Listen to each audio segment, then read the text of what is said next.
Hi Aquarius, this is your Gem Ini. Tignan natin ang iyong energy, Aquarius. Tignan natin ang iyong energy. Just a reminder, this may or may not resonate with you, so don't take it personally. This is just a guide, Aquarius. Aquarius, tignan natin. Tignan natin ang iyong energy, Aquarius. Aquarius. Ano ang iyong energy? Aquarius. King of Cups in reverse. 10 of Cups. Knight of Cups in reverse.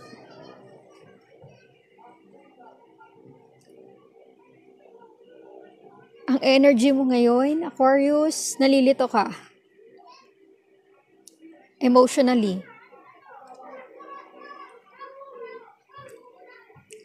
Parang gusto mo magkaroon ng success in terms of your love life.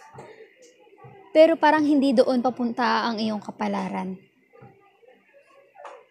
Parang against the will ito. With the King of Cups in reverse and Knight of Cups in reverse, parang hindi mo maa-achieve ang 10 of Cups. Merong humahadlang?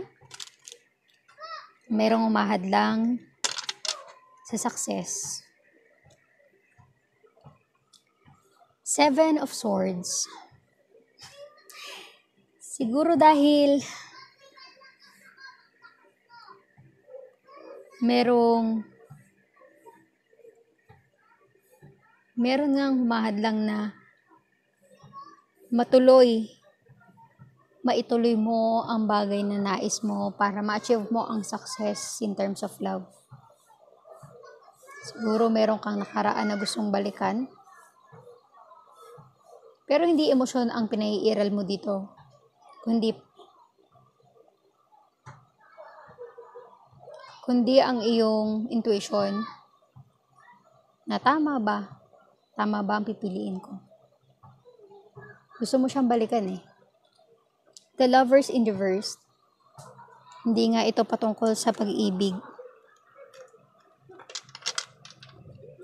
Siguro dahil may gusto kang balikan, so hindi mo ma-achieve yung full potential na success in terms of your love life. 3 of Wands.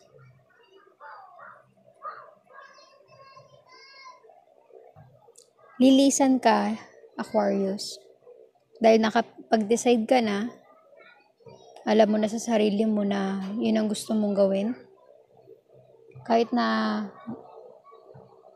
alam mo hindi mo na makakamit ang love of your life, tutuloy mo pa rin. Very strong ang power mo, Aquarius. Pinipigilan mo yung sarili mong ma-fall in love. Pero nandito pa rin ang 10 of Cups.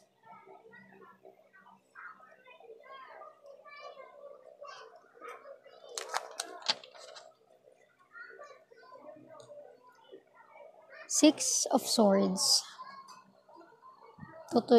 Tuloy-tuloy na ang iyong paglilisan. Siguro ang paglisan mo, merong mga nakaasa sa'yo. Kung kaya't mas pipiliin mo ito kaysa sa love life. Marahil ito ay family, relatives na nakaasa sa'yo, na ikaw lang ang inaasahan. Kung kaya't sobra ang pagpipigil mo na makaramdam ng emosyon sa isang tao. Pinipigilan mo yung sarili mo. Kahit alam mo na yun ang gusto mo.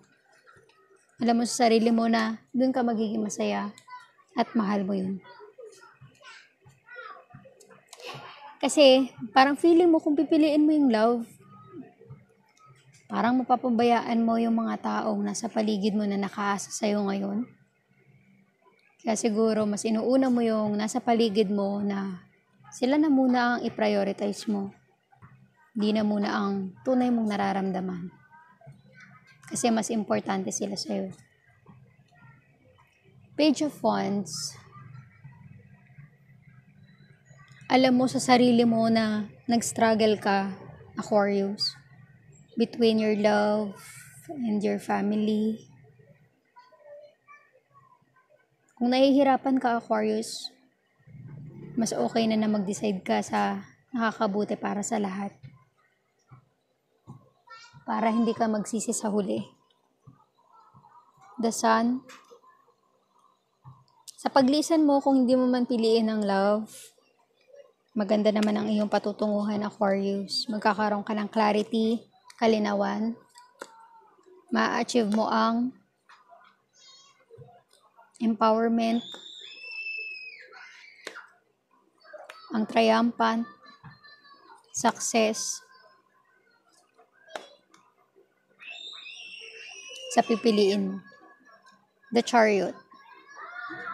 Nakikita ko dito, Aquarius, may point sa buhay mo, sa isipan mo, na parang gusto mong piliin yung love. Na parang ayaw mong mag-take forward. Pero feeling ko nakapag-decide ka na itutuloy mo. Tutuloy mo yung action na mas pipiliin mo kung yung mga taong nakaasa sa'yo. Na ikaw lang ang inaasahan. Okay lang yan, Aquarius. Para naman yan sa ikabubuti ng marami sa paligid mo. Thank you, Aquarius. Salamat sa iyong pakikinig. Please like, share, comment, and subscribe para sa iba. Salamat, Aquarius.